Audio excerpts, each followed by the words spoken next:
לא שאותנו תיהר מפשענו, שרים אנו שיר אהבה. תיקן את דרכינו, ריפא את נפשנו, גילה לנו את פני האב, ועתה בואו אליו, נישא את קולנו. Shabbat Shalom, nós estamos aqui a congregação Moreste Yeshua de Salvador, Bahia, em mais um serviço da Torá. Hoje o Shabbat 10 de Shevat, 5.781 no calendário judaico, 23 de janeiro de 2021 no calendário gregoriano. Estamos estudando a Parashá, a porção Bo, que é traduzida como vai ou como vem, né? Depende muito do contexto. E está em Shemot, Êxodo, capítulo 10, a partir do versículo 1 até o capítulo 13, versículo 16, e a Haftará, Jeremias 46, 13 ao 28, e a Brit Hadashá, o chamado Novo Testamento, conforme a sinagoga Har Tzion, é capítulo 25, do versículo 1 até o último, do mesmo capítulo. Vou chamar aqui o Lorisvaldo, que vai trazer para nós uma reflexão sobre a porção. Vamos orar, vamos pedir ao Eterno que dê sabedoria ao Loures. Adonai, cubra teu filho com sabedoria nessa hora, que ele, Pai, possa receber de ti o direcionamento para nos instruir. Nós sabemos que a tua instrução ela é tão ampla que eu creio que até o último dia de nossa vida, o último homem que viver sobre a terra não alcançará a plenitude do entendimento, de tão ampla e completa que é. Mas que a cada Shabat e a cada semana possamos entender um pouquinho mais, crescer um pouquinho mais em entendimento. E possamos, a cada Shabat, sair melhor do que o que chegamos, entendendo um pouco mais da tua instrução para nós. Usa o Lorisvaldo nessa manhã como teu profeta, que a boca dele seja a tua boca no nosso meio, que ele seja o teu profeta no nosso meio, e que o nosso coração seja preparado para entender o que tu tem para nós nesse dia de aprendizado. Nós te agradecemos já por sabermos que o Senhor tem interesse em nos ensinar, tem interesse em nos melhorar a cada dia, e isso também nós queremos. Nós te pedimos pelo mérito e nome de Yeshua HaMashiach. Amém. Amém. Obrigado, Roche. Shabbat Shalom a todos, a vocês que nos assistem de casa, ao meu irmão, nosso irmão Neudjan, que está lá em São Paulo, desde cedo nos acompanhando, nos ajudando. Mesmo estando distante, Neudjan continua auxiliando, nos ajudando, assessorando de lá, mudando alguma coisa quando está errado, nos avisando. Então, um grande abraço, meu irmão. Eu sei que o servo de Adonai é dessa forma. Onde ele vai, ele é bênção, mesmo estando distante. E a sua congregação aqui também sente muita falta sua, assim como eu sei que você sente. Ele mandou um abraço a todos agora há pouco ali pelo WhatsApp. E sintam-se abraçados por Neudjan, e que Neudjan também se sinta abraçado pela sua congregação. Eu quero dizer também que tudo que ocorre hoje aqui, a transmissão, tudo deu início com ele. Ele foi quem deu o pontapé inicial e chamou, e vamos lá, vamos fazer, procurou os meios como seria. Eu fui com a parte técnica porque eu conheço um pouco mais do que ele, mas ele foi o idealizador. Então, que Adonai o abençoe. E isso tem sido bênção para nossas vidas, porque aqueles irmãos que não podem estar presentes têm assistido de casa e têm sido abençoados. Então, que Adonai o abençoe e continue usando ele aonde quer que ele vá. E que, se for da permissão de Adonai, que ele traga de volta novamente para congregar conosco presencialmente um dia. Antes de entrar no estudo que eu fiz, eu vou falar a respeito de algo que o Roche falou mais cedo. Essa Parashá Bo tem um significado duplo. Por quê? Porque no hebraico, tanto vai quanto vem tem a mesma escrita, é a mesma palavra. Vai ou vem se escreve da mesma forma. Então, se você lê a Parashá e disser Bo no intuito de vai, está correto. Se você lê e colocar vem, está correto também. Só que o vem traz algo mais poderoso. A mensagem, através da Parashá sendo lida, da forma colocando o vem, traz algo poderoso por trás disso. Por quê? Os rabinos explicam que todo o servo de Adonai, ele não está só.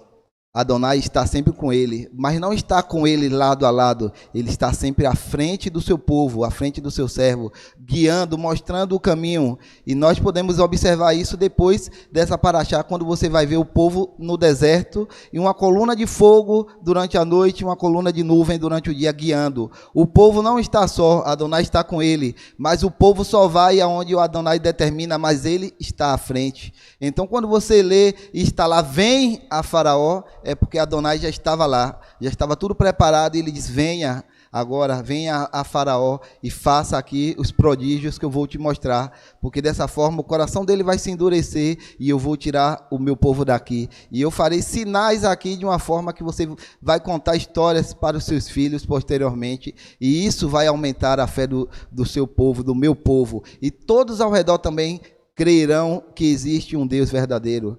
E entrando na paraxá, o segundo versículo da paraxá, eu comecei logo pelo segundo, algo interessante aqui para a gente notar e guardar em nossos corações. Diz assim, e para que contes a teus filhos e aos filhos de teus filhos, como zombei dos egípcios, e quantos prodígios fiz no meio deles, e para que saibais que eu sou Adonai. Aqui, Adonai começa dizendo ao povo, a gente já falou a respeito do quão importante é a criação do seu filho, o ensinar o seu filho na paraxá retrasada, logo no início em Shemot, quando a gente vê que o ensino que foi passado para Moshe no tempo que ele esteve presente com sua família, quando novinho, quando criança, repercutiu, refletiu no que ele se tornou, no homem que ele se tornou. Então a gente vê aqui agora Adonai incutindo o dever de ensinar os filhos sobre aquilo que o Eterno fez nas suas vidas, e especialmente aquilo que se passou na saída do Egito. Ele determina aqui logo, olha, você vai contar todos esses sinais que eu vou fazer aqui, os prodígios que eu vou fazer aqui, você vai relatar aos seus filhos. E por isso é importante você contar histórias aos seus filhos. Isso faz parte do que é a tradição judaica e o que manteve esse povo vivo até hoje. Você tem que ter essa paciência. O meu filho, eu estou passando por uma fase incrível, que ele está com 6 anos e amando histórias. E ele quer histórias, e você tem que enfeitar a história para que aquela história renda um pouquinho, porque criança não fica satisfeita com a história curta, não. Ele quer uma história mais longa. Então você vai contando, você faz tipo uma novela ali na hora que você vai contar aquela história, mas você pode pegar todas essas histórias que a gente tem aqui na Torá e contar para o seu filho. E eu tenho certeza, ele vai amar aquilo dali, ele vai crescer buscando ao Eterno, querendo conhecer esse Deus que fez esses prodígios na vida do povo. A tarefa de transmitir a fé em Adonai recai sobre os pais, como a gente já leu, e está apenas escrito ali na Torá? Não. Os profetas também vêm alertando a respeito desse dever, dessa incumbência que os pais têm. Por quê? Porque profeta nenhum foi de encontro à Torá. Profeta nenhum está trazendo mandamento novo, e Yeshua não veio trazer mandamento novo a não ser ensinar corretamente a Torá. Tudo que a gente precisa para sobreviver, para viver, para ter uma vida correta, digna, está descrito na Torá. E o profeta Joel, ele diz lá no capítulo 1, versículo 3, narrai isto a vossos filhos, e vossos filhos os façam a seus filhos, e os filhos destes a outra geração. Isso é importante. Não só narrar o que está descrito na Torá, mas o que está descrito nos profetas, para nós messiânicos, aqueles que creem em Yeshua, mostrar que Yeshua é o Messias. O que ele fez enquanto esteve aqui na terra é imprescindível para o crescimento espiritual do seu filho, para que você consiga criar o seu filho num caminho do qual ele não desvie no futuro. Então você tem que ter essa paciência, você não pode ser aquela pessoa que vou botar aqui uma historinha passando na internet para você. Não, conte a história, dê aquela emoção, sabe? Veja o brilho nos olhos dele enquanto você conta história. Criança ama história. Dedique esse tempo. A Torá ensina, porque isso é importante para a vida do seu filho. E aqui vem um passo a respeito da tradição de passar a revelação de pais para filhos, que é o que mantém vivo o povo de Israel ao longo das gerações. E é da mesma declaração de fé do povo judeu, como lemos mais cedo cedo, depois do Shema. A gente sempre recita o Shema e a gente acaba lendo o Deuteronômio 6, que diz: estas palavras que hoje te ordeno estarão no teu coração, e tu as ensinarás a teus filhos, e delas falarás assentado em tua casa e andando pelo teu caminho, ao deitar-te e ao levantar-te. Então, a importância que tem não é apenas falar disso na hora de dormir. Aqui você vai algo mais longo, você vai durante o seu dia, aonde você estiver andando ou sentado com quem quer que seja, levar essa mensagem de Adonai, essas maravilhas que Adonai fez. É claro, você tem que estudar um pouco para fazer isso, porque, digamos, você chega no seu trabalho e resolve contar as maravilhas que Adonai fez. Só que a gente sabe que tem alguns textos que são complicados de se entender, de se passar adiante. E aí você vai passar aquilo dali para uma pessoa que tem um leve conhecimento, porque todo aquele que se declara ateu ou que tem um repúdio a Adonai, ele pega textos polêmicos para na hora ele apertar. Então, busque o conhecimento, meu irmão. Busque a leitura. Não seja aquele servo, aquele cristão, aquele crente que vai à igreja para ouvir a mensagem. Aquela mensagem basta e pronto. Seja o curioso, aquele crente que pergunta, o porquê isso, aquele que lê a Bíblia para tentar ver se é aquilo mesmo que o pregador está falando é verdade, se está contido ali. Seja aquele curioso, busque, para que você não seja enganado, para que não venha uma doutrina vã e lhe guie para um caminho diferente do que Adonai tem destinado para o seu povo. É importante você buscar. Eu sei que às vezes a gente tem dificuldade em acessar o local onde está, às vezes não é próprio, eu estou no trabalho, eu não consigo acessar para acompanhar a minha congregação no dia que ela está transmitindo, mas agora eu vou dar um puxão de orelha para os irmãos, aqueles que estão assistindo agora e que irão assistir depois, porque a nossa congregação tem se esforçado. A gente tem se esforçado e não é simples preparar estudos, montar estudos, principalmente durante a semana. A gente tem família também, eu, Roche, Nel, Lucas, aqueles que estão ajudando. Tem família, tem afazeres, trabalho, e a gente às vezes se desgasta durante mais de um dia para preparar slides, para juntar o estudo, buscando várias fontes para trazer algo o mais fidedigno possível à Torá. E às vezes os irmãos faltam com a sua presença na hora de assistir, na hora de buscar. Até durante o Shabat, às vezes as pessoas ficam acomodadas. É o dia de você dedicar a Adonai, mas às vezes você está disponível, não está trabalhando, e eu falo isso porque eu já presenciei, já soube. Tem pessoas que às vezes estão disponíveis e não dão valor, não acessam apenas para ouvir, para entender. Como é que você espera crescer espiritualmente se você não busca? Se no seu coração você não tem esse anseio e esse desejo de estar na casa de Adonai, de apenas assistir, conectar o celular e deixar lá ouvindo, um anseio de ouvir a palavra dele.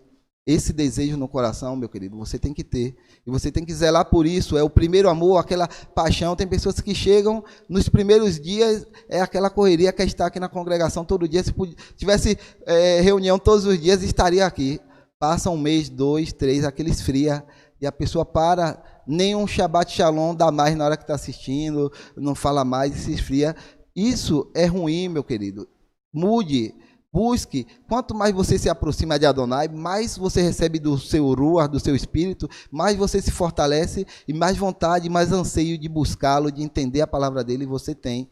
E é importante você congregar, você estar junto com outras pessoas, você fazer parte de algo. É importante, você sozinho, isolado, como uma igreja solitária, você pode definhar e morrer. Porque você vai faltar essa chama, esse calor humano de estar junto. Eu costumo dizer que isso aqui é uma fogueira.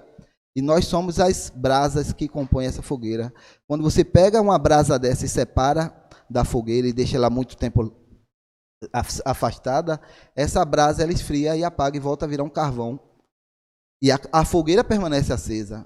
Você pega essa brasa e traz novamente, ela acende outra vez. Então é importante você se dedicar, buscar a palavra de Adonai, estar presente na hora que a sua congregação estiver transmitindo. Senão, como é que você vai ensinar, dar exemplo ao seu filho? Não é ensinar apenas palavras e contar, é você dar o exemplo. O exemplo como tem um ditado lá no local que eu trabalho, o exemplo, ele arrasta a pessoas. Quando você dá exemplo daquilo que você está fazendo, as pessoas lhe seguem. Seu filho, ele vai ser um reflexo seu. Se você não der exemplo, não seguir corretamente, como é que você espera seu filho crescer? Aí você traz o menino para a congregação, mas não ensina ele em casa as coisas a respeito de Adonai, para ele ter o prazer, o desejo de chegar aqui e colorir, entender a historinha que é contada para ele. Às vezes ele já está maiorzinho, ele não sente prazer, senta aqui, está emburrado, porque para ele aquilo é chato. Por quê? Porque o pai tornou aquilo, mostrou aquilo como de forma chata, ele não dava tanta atenção e o filho vai pelo mesmo caminho. Temos que ter essa alegria, essa vontade de buscar a Adonai. Os pais precisam lembrar e louvar ao Eterno pelos milagres que ocorreram e passar isso aos seus filhos e aos seus netos. Estes, por sua vez, receberão e serão conscientes de uma herança espiritual que é capaz de produzir neles uma confiança profunda no Eterno. Aí eu peguei um versículo aqui, que está em Romanos 10:17, que diz o seguinte: logo a fé é pelo ouvir. Ele dizia a palavra e ouvir a palavra do Mashiach. O que é que o Mashiach, o que é que Yeshua trouxe? Qual é a palavra que ele trouxe? Qual a mensagem que ele trouxe, se não foi isso aqui? Não foi a Torá, o que ele ensinou. E como é que a fé vai brotar no seu coração ou no coração do seu filho, se não for pelo ouvir? Isso está determinado ali por Adonai. Faça, conte todos esses sinais, esses milagres, porque Adonai sabe que a nossa fé, ela é aumentada e é produzida na criança através daquilo que você ensina, através do que ele está ouvindo. Mas se ele escuta e ele ouve só o que a televisão passa, eu fico tentando limar tudo que meu filho assiste na televisão, nos desenhos, aquilo que presta, aquilo que não presta, mas muita coisa passa batido. Você não tem como controlar 100% de tudo. Tem muita mensagem subliminar ali que vai ficar gravado no subconsciente dele, vai reproduzir algo ruim no futuro.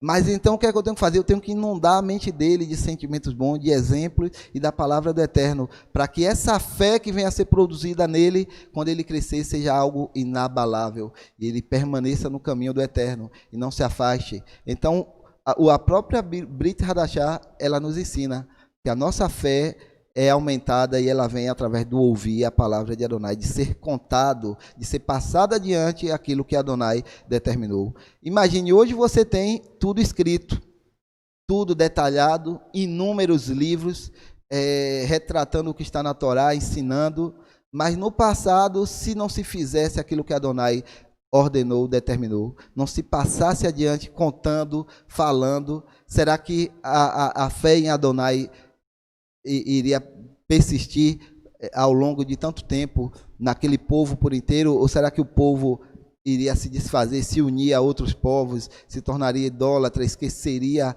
Adonai, se aquilo não fosse passado adiante? Aí eu começo a lembrar de algo que Flávio Joséfo, o historiador judeu da época dos apóstolos, ele relata no livro dele. O povo judeu, mesmo escrevendo e vivendo ali no meio do povo romano, tendo que escrever a língua e a escrita deles, na hora que era para relatar algo, para escrever um livro, uma carta, eles os faziam na sua língua original. Ele diz, os livros dele, ele diz, eu escrevi tudo em hebraico. Posteriormente eu traduzi tudo para o grego. Por quê? Porque faz parte da tradição judaica sempre preservar a nossa língua e escrever tudo na nossa língua. Posteriormente você até traduz isso para o grego e passa adiante, mas todos os livros que ele escreveu, ele diz, eu escrevi por ordem, porque eu cresci e fui ensinado dessa forma e porque faz parte da tradição. É por isso que muitos dizem que a Brit Hadashah, o Novo Testamento, foi escrito em hebraico e as cartas, que ali é uma coleção de cartas que foram enviadas, foram traduzidas ao grego e espalhadas. Tanto que a gente tem hoje cópias, a gente não tem original de nada. Então a gente não pode também determinar, não foi verdade. Aqui ele está relatando o que era o costume do povo daquela época, para preservar a língua, tudo era feito, eles falavam entre eles em hebraico, eles escreviam também. No dia a dia, nas transações, no que tinham que fazer na rua, aí sim usava o grego, mas o grego não predominava sobre a língua hebraica. Então, eu creio, é uma crença minha, os originais foram escritos em hebraico. Não tem, ninguém tem cópia dos originais, não existem. Então a gente segue pelas cópias dos mais antigos que foram encontrados em grego. É apenas algo para você ver a importância de você preservar a sua identidade, de você ensinar a forma correta.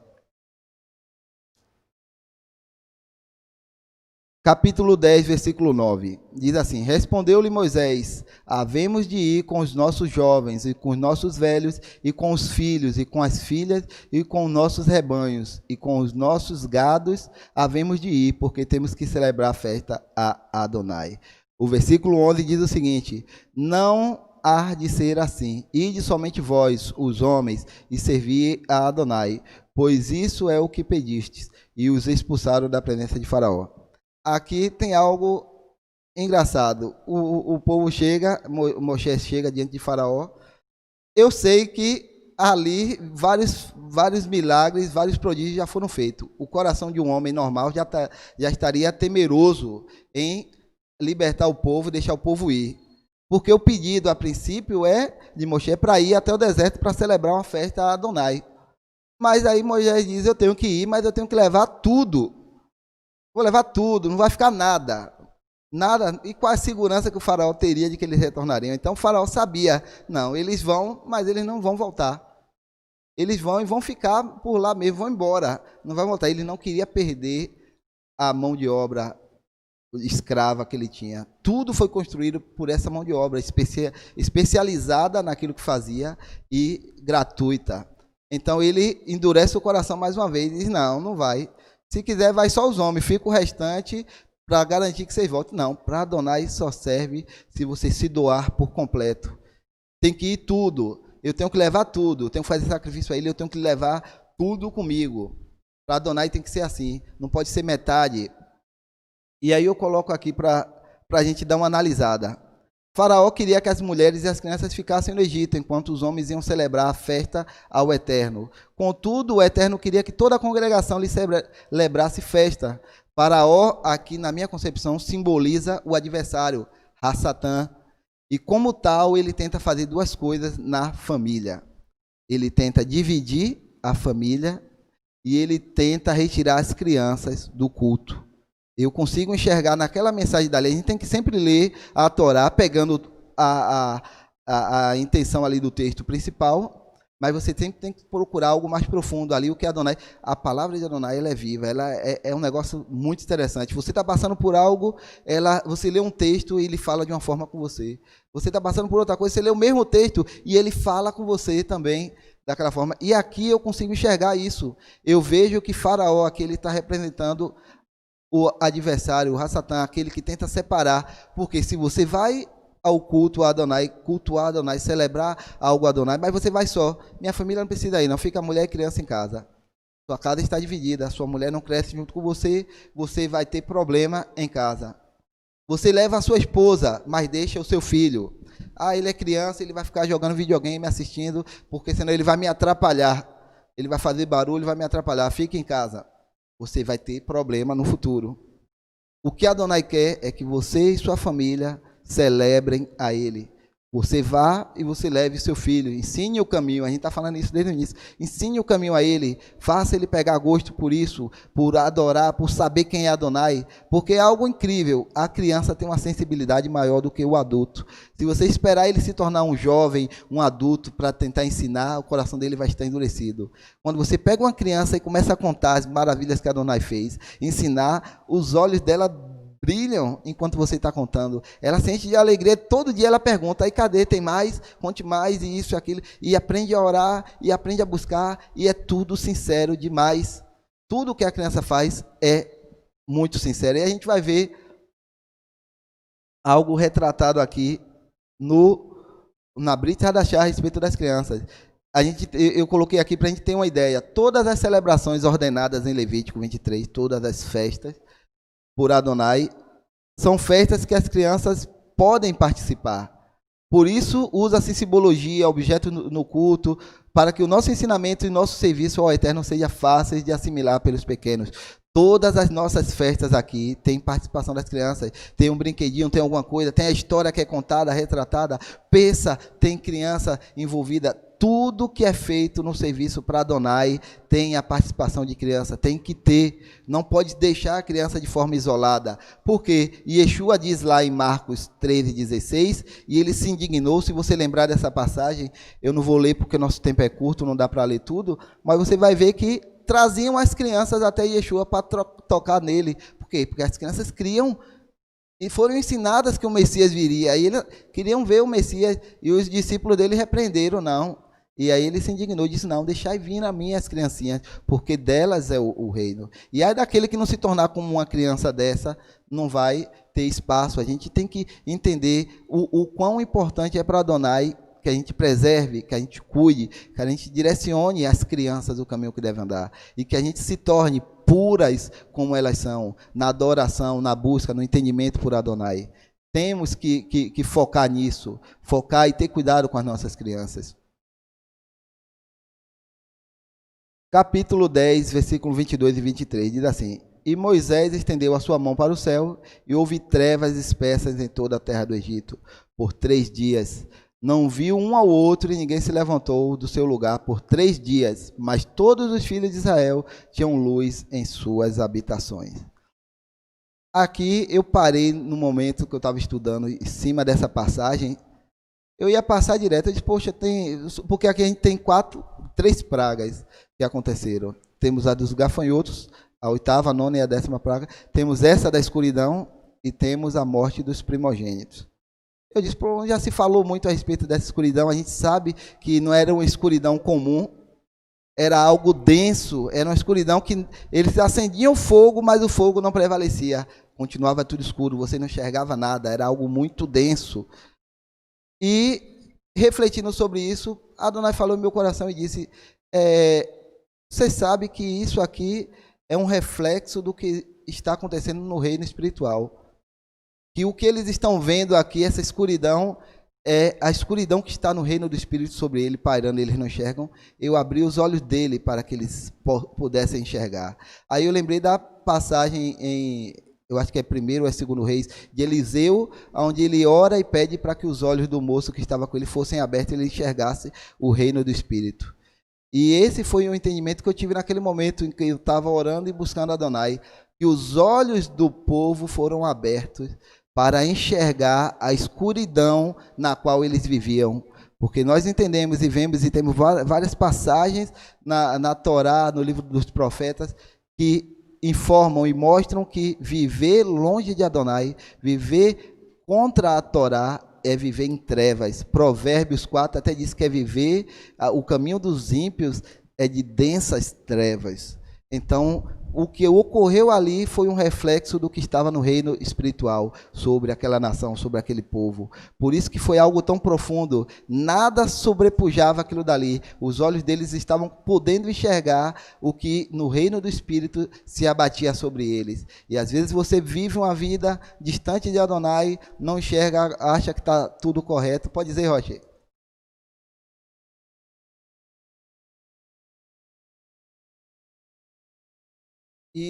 Isso mesmo. O Roche falou aqui, e é justamente para esclarecer o que eu estou falando. Os olhos deles foram abertos para enxergar outra dimensão, a dimensão espiritual. A dimensão espiritual ali, por isso que eles não enxergavam outra coisa a não ser a densa escuridão, que era quase que palpável naquele momento. Era como se eles estivessem envoltos em algo bem denso. Mas aí você vê que eles respiravam e não morreram por causa disso. Então não era algo denso da forma física aqui humana, uma espuma, eu estou envolto em uma espuma, senão eles ficariam sufocados. Era algo espiritual. Eles enxergaram ali o reino do Espírito, o reino espiritual, como a vida deles estava, como a nação deles estava, em densas trevas. Eu até coloquei alguns versículos aqui para a gente dar uma analisada. Eu coloquei aqui, há 2 reinos espirituais, o reino da luz, onde governa o eterno sobre aqueles que andam em obediência, e o reino das trevas, onde reina Satã sobre aqueles que andam em desobediência. Atos 26, 18 diz assim, para lhes abrirem os olhos e os converterem das trevas para a luz e da potestade de Satanás para Elohim, a fim de que recebam eles remissão de pecados e herança entre os que são santificados pela fé em mim. Então aqui você vê o que eu estou falando de dois reinos, um reino de luz e um reino de trevas. Ali naquele momento, um reino de luz brilhava, sobrepujava as trevas ali. A parte onde o povo de Israel morava, Goshen, não é isso? Estava toda iluminada, mas o reino das trevas que se abatia sobre o Egito e foi exposto essa visão a eles, estava todo escurecido. Então, esse texto aqui de Atos mostra que o que Adonai quer é lhe tirar a pessoa do mundo de trevas, tirar o ser humano desse mundo de trevas. A pessoa pensa, essas trevas não são nada demais, é só porque eu estou aqui vivendo a vida torta e as coisas vão dar errado na minha vida, mas a verdade é que são trevas densas. Se você pudesse enxergar, você teria medo, como o povo no Egito ficou temeroso. Depois de tantos sinais no Egito, o povo chegou e pediu joias, dinheiro, roupas, o que tinha. O povo estava tão temeroso que deu tudo que tinha. Toma. Foi algo aterrorizante. Imagine você ficar envolto em escuridão, nada, você não enxerga nada, você ficar cego por completo, de não poder enxergar nada, luminosidade alguma, nada que você faça produz luz na sua vida. Isso é uma vida sem Adonai. Nada do que você fizer vai produzir luz na sua vida. Você às vezes observa o ímpio se dando bem e acha que isso é brincadeira. Não, ele já está como ímpio mesmo, às vezes a Satã nem se importa muito com ele e coisas boas também acontecem na vida dele. Mas você não pode se basear por isso. Você tem que se basear que ele vive em trevas e mais cedo ou mais tarde algo de ruim acontece na vida dele. Mas se você anda pelo caminho da luz, o caminho correto, se você se torna luz nesse mundo para iluminar e outras pessoas poderem enxergar a Yeshua através de você e reconhecê-lo como Messias, você vai ser abençoado. Temos outros textos aqui. 1 Pedro 2,9 diz assim: mas vós sois a geração eleita, o sacerdócio real, a nação santa, o povo adquirido, para que anuncieis as virtudes daquele que vos chamou das trevas para a sua maravilhosa luz. Ele quer lhe tirar daquelas trevas e trazer para a luz. Colossenses 1,13, ele nos tirou da potestade das trevas e nos transportou para o reino do seu Filho amado. Ele tira aquele que tem vontade, aquele que tem o desejo no coração de sair, de passar a frequentar o reino da luz, de passar a buscá-lo, ele tem esse poder de tirá-lo. Através de Yeshua, através de você andar no caminho que ele determinou, que Yeshua mostrou, você sai e passa a ter luz na sua vida.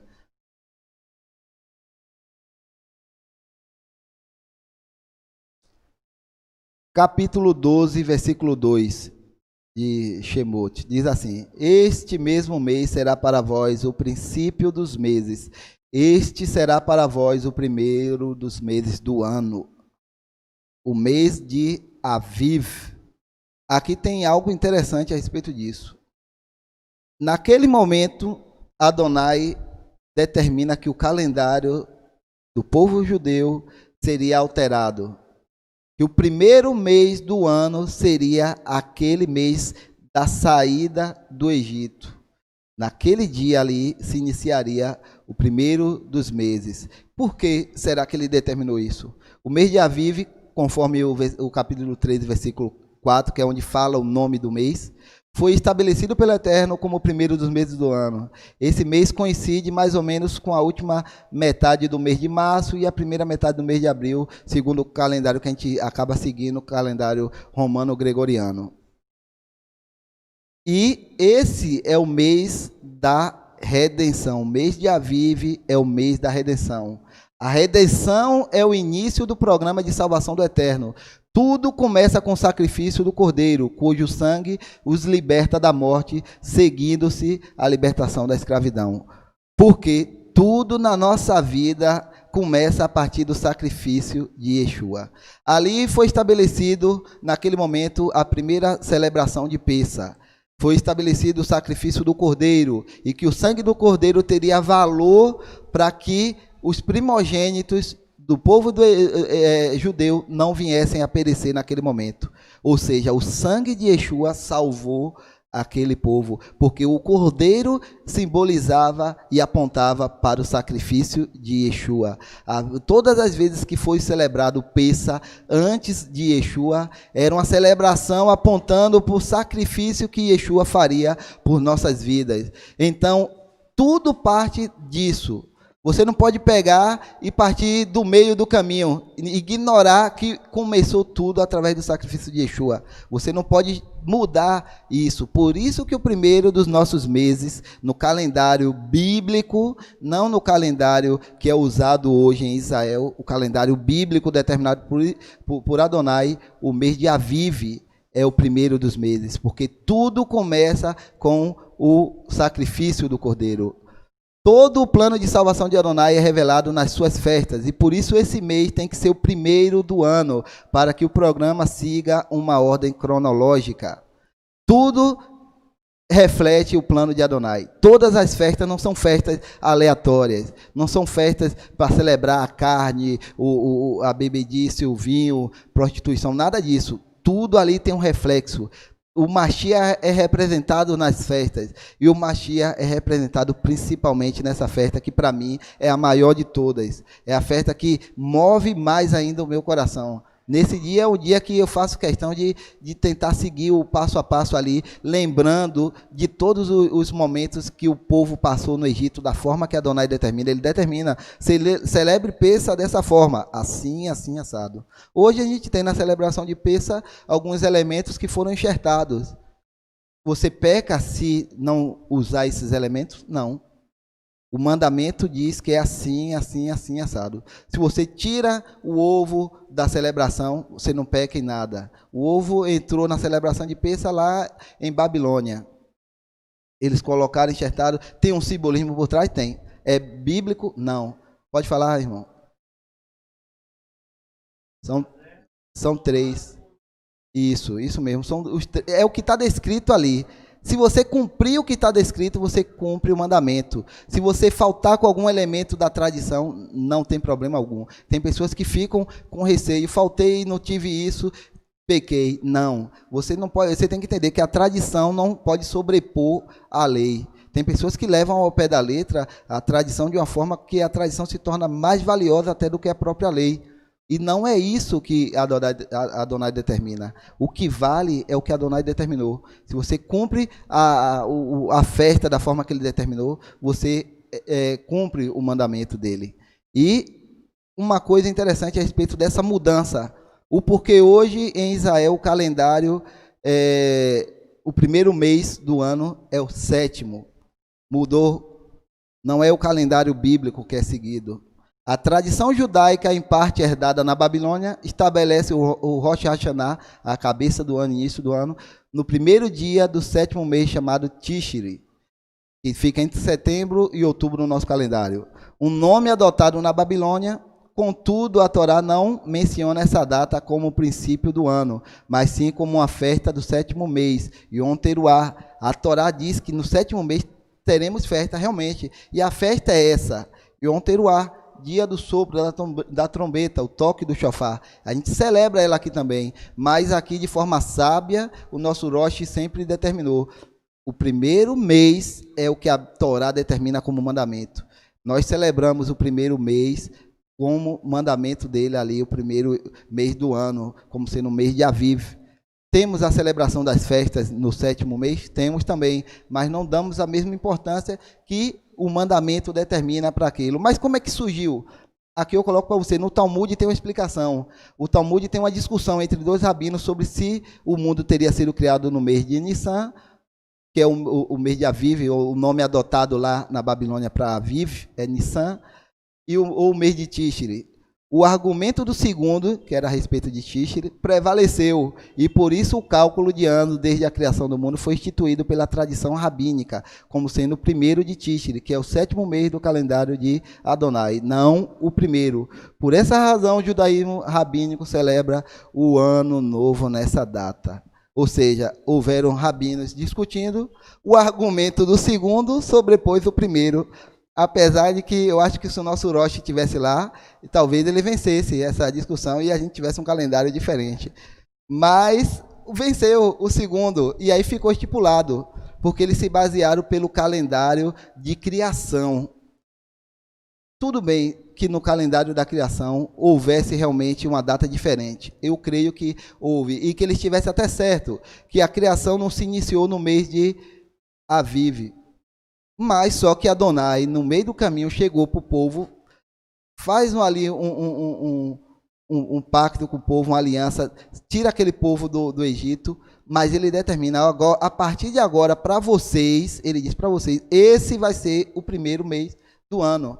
Então esqueça, meu irmão, que mas o mundo foi criado em tal mês. Esqueça, Adonai determinou que aquele primeiro mês do ano para você vai ser aquele dali. Se para os outros é diferente, não importa. Ele lhe chamou, te deu uma missão, te tirou da escravidão, do mundo de trevas, ele determinou que esse é o primeiro mês, porque representa algo muito poderoso no reino do Espírito. Pode dizer, irmão? Não tem uma referência bíblica. O que se tem é que antigamente eles fizeram cálculos a respeito de números dos calendários que já existiam. É algo profundo. Eles não foram algo aleatório, não. Eles pegaram, já existiam calendários, a contagem sempre houve de dias desde Adão. Então, nas contas, o mês de Aviv não era o mês da criação, realmente, nas contas dele. Por isso que ele prevaleceu sobre o outro, mesmo usando o mandamento da Torá. Prevaleceu porque realmente a data da criação era uma outra. Mas só que o Criador, aquele que criou todas as coisas, determinou que aquele primeiro mês seria aquele dali, o mês de Aviv. Esse será o primeiro. Por quê? Porque aqui eu fiz algo esplêndido, algo que reflete o reino espiritual. Yeshua deu a sua vida por você, derramou o sangue dele por você, e sua vida começa a contar a partir de aí, seus atos começam a contar a partir de aí. Todo o plano da salvação de Adonai começa a partir do sacrifício de Yeshua. E aí você vai, mistura, inverte, bota uma data como cabeça do ano lá na frente, e isso contraria o mandamento. Eu não consigo entender como pessoas tão voltadas para a Torá conseguem ficar com essa cegueira espiritual e focar dessa forma. Eu peço que Adonai um dia tenha misericórdia. Se eu estiver errado, que me perdoe, mas a forma que eu vejo é o que está escrito, é o que vale. Então, o primeiro mês do ano tem um simbolismo muito forte, e é o mês de Aviv. Capítulo 13, versículo 9, diz assim: E te será por sinal sobre a tua mão e por lembrança entre os teus olhos, para que a Torá de Adonai esteja em tua boca, porquanto com mão forte Adonai te tirou do Egito. Aqui nasce o mandamento do tefilim. No judaísmo, a partir dessa ordenança de Adonai, nasce o mandamento do tefilim, que são aquelas tranças, aquela caixinha que bota na mão, enrola, tem toda uma forma de se trançar, de se amarrar. Na testa também, o mandamento se baseia nisso. Tem explicações muito boas de rabinos a respeito do mandamento. Como é que eu enxergo esse mandamento? Eu até coloquei aí, o judaísmo rabínico ortodoxo faz uso desse texto da Torá para dar suporte ao suposto mandamento de uso do tefilim. Eu coloquei suposto porque imagine que se você tiver que usar o tefilim como é ordenado por Adonai, você não pode tirar, você teria que usar ele o tempo todo. Você não tem um momento específico, na hora que eu for orar que eu tenho que botar. Não, é o tempo todo. O que Adonai quer é que todo o tempo você esteja focado nele, na palavra dele. Eu particularmente creio que o propósito do texto da Torá não instrui a que se use o tefilim, mas pressupõe sim um significado simbólico. É algo simbólico. Como assim? A expressão que te seja por lembrança entre os teus olhos é uma referência à testa, porque no judaísmo a testa tem a ver com a mente. A mente, quando eles oram, geralmente o judeu bota a mão na testa aqui, na mente, pensando, dedicando ali pensamento. Então, o que ele quer ali é que na sua mente esteja a palavra dele. Imagina se eu tiver que andar o tempo todo com a caixinha pendurada na testa. Era melhor logo tatuar, né? Porque aí não incomodava tanto quanto o negócio amarrado. Não pode, não é isso que ele determina. Eu acho bonito, não tenho nada contra, entendeu? Não tenho nada contra. Eu até tenho vontade de comprar um para mim, não comprei porque ainda está um pouco fora do meu orçamento, mas eu acho muito bonito. Eu acho legal. O mandamento é usar? Não. O mandamento é você ter isso em mente. Já nas expressões, e te será por sinal sobre a tua mão, para que a lei de Adonai esteja em sua boca, refere-se às nossas atitudes e à forma como falamos. É o que você vai fazer no seu dia a dia. É a sua boca, o que você vai transmitir. As pessoas hoje não te reconhecem nos lugares onde você vai, como sendo servo de Adonai, pela forma que você fala, pela forma que você age. Quantas vezes vocês aqui, comigo já aconteceu, as pessoas olham para você e dizem assim, você é diferente, você é cristão, né? Você é crente, porque você tem um jeito de falar diferente, você tem um jeito de agir diferente. Por quê? Porque a palavra de Adonai está no seu coração, na sua mente. Você vive através dela. Isso muda o seu comportamento. Isso muda a sua maneira de se comportar nos lugares onde você vai. E as pessoas enxergam isso. Isso é o que Adonai quer para a sua vida. É isso que ele determina no mandamento. E é assim que eu enxergo esse mandamento. Tem versículos aqui da Brit Hadashah para a gente entrar em acordo com esse texto. Efésios 4:29, que diz assim: não saia da vossa boca nenhuma palavra torpe, mas só o que for boa para promover a edificação, para que dê graças aos que a ouvem. Temos também Tito 2:7-8, que diz: em tudo te dá, por exemplo, de boas obras, na doutrina mostra integridade, sobriedade, linguagem sã e irrepreensível, para que o adversário se confunda, não tendo nenhum mal que dizer de vós. Pode dizer, Rocha.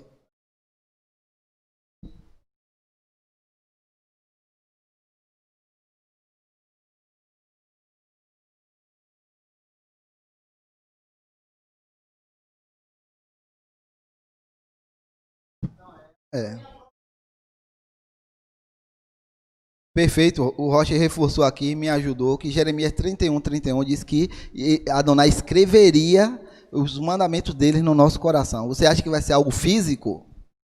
Ele vai abrir seu peito e vai escrever e vai ficar lá anotado no seu coração, na pele do coração? Não. Aqui é algo simbólico, é mostrando que ele vai marcar você, que você vai ter esse anseio, esse desejo, essa vontade de seguir os mandamentos dele, que você não vai esquecer dele em momento algum. Tudo que Adonai determinou, o uso dos tzitzit, é para você lembrar dos mandamentos, lembre, reforçando, porque o homem come queijo demais às vezes e esquece das coisas, não é? Assim que o ditado diz, comer queijo demais, o homem tem costume de comer muito queijo. Antes não tivesse inventado o queijo. O pessoal esquece muito e aí esquece de Adonai, esquece dos mandamentos e peca. Então lembre dos meus mandamentos, guarde. O que ele quer é que você se entregue a ele de corpo, de alma, de coração, e ele vai gravar, ele vai fazer o quê? Você tem um desejo muito grande de servi-lo, de buscá-lo, de ler e de ter essa Torá, a lei dele gravada em seu coração. O desejo tem que ser esse, a vontade tem que ser essa. E eu agradeço a todos, agradeço ao Orochi, eu passo a palavra para ele tem avisos a passar. E um restante de Shabat abençoado. Mais tarde teremos mais um estudo, mais um momento juntos. Então, que Adonai os abençoe.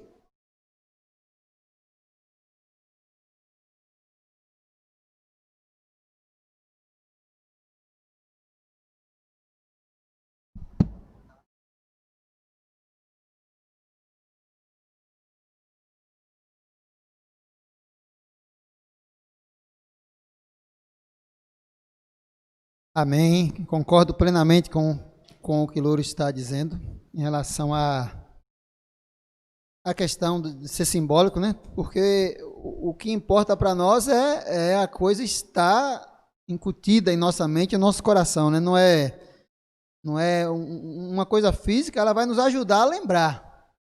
Mas se não tiver realmente no coração, não tiver na nossa mente, não vai fazer muita diferença, né?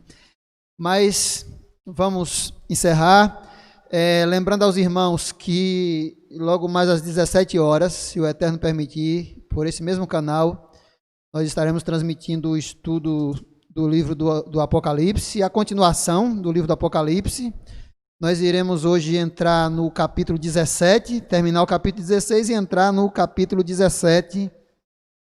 E cada vez que você avança no livro do Apocalipse, ele fica mais complexo. Parece uma escada. Cada capítulo é mais complexo do que o anterior. E vai ficando mais difícil a cada momento. Então, é importante Nós não estamos deixando disponível na internet, como eu falei, porque depois a gente vai corrigir, fazer as devidas correções para produzir um material e vai estar disponível a todos. Mas no momento não estamos deixando lá por muito tempo, só algumas horas depois para os que perderam acompanhar e depois a gente tira. Irmãos, fiquem de pé para receber a bênção do Eterno.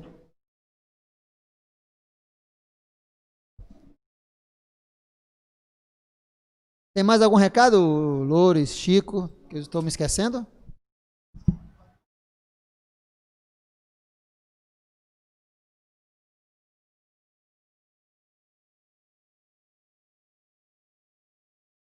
Recebam a bênção de Adonai.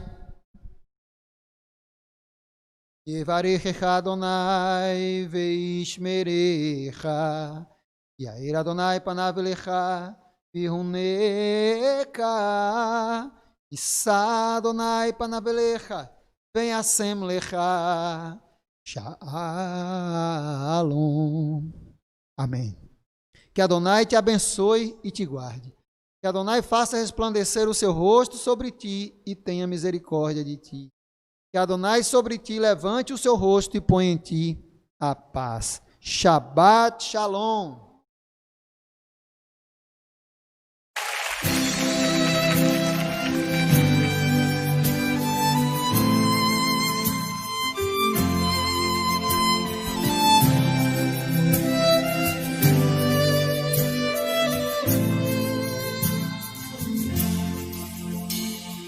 לא שאותנו תהיו מפשענו, שרים אנו